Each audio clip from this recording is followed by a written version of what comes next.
let's stay on the 1 minute. If you look at what was going on here, first sort of 15 minutes, right? We want to see what was going on here, right? This is the first 15 minutes, 15-minute low and 15-minute high. So essentially what we're looking for is we want to know if we break to the downside, what was going on here? Because this is what's going to confirm our entry, because this was a short trade, right? Now, let's take a look at the order flow.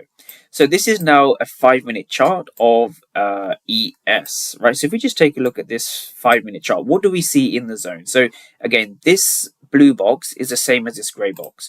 What do we see in the zone? This is quite important. This is a very important point. So if we break this down, what we can see here is a lot of blue inside of the zone. So what we see here is blue delta, and then we break to the downside, just like this, right? So what was going on here specifically, right? This is blue delta. Now, what does blue delta mean, right? Blue delta just means that there are more aggressive buyers than sellers. It's as simple as that. More aggressive buyers and sellers, right? That's what's happening at this key level. So let me ask you a question now. In real time, if you begin to see this right over here, if we break below the zone here or break below the 15-minute, were these aggressive buyers over here successful? That's the question you want to ask yourself. You want to ask yourself, who is aggressive and who is being rewarded, right? That's the only thing order flow comes down to. Who's being aggressive in the zone?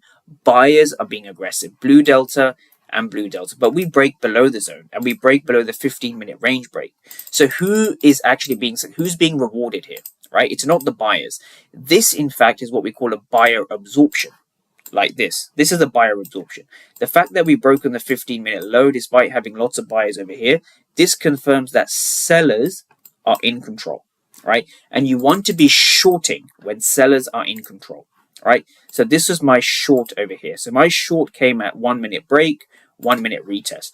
Even when we begin to look inside this retest, right? Let's dive into the retest in a bit more detail.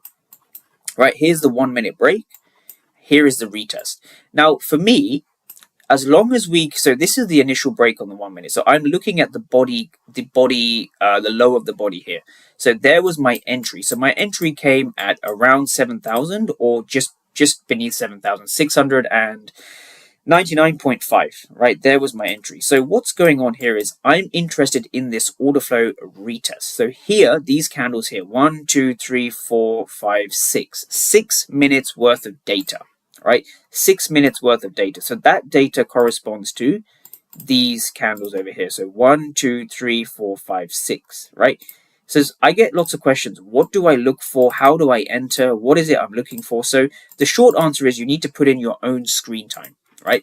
Putting in screen time will give you the experience that you're looking for, not watching this video, right? This video gives you guidance, gives you tips, gives you things to look for, but until you backtest this and forward test it and do it for yourself, you're never going to get the relevant experience that you need.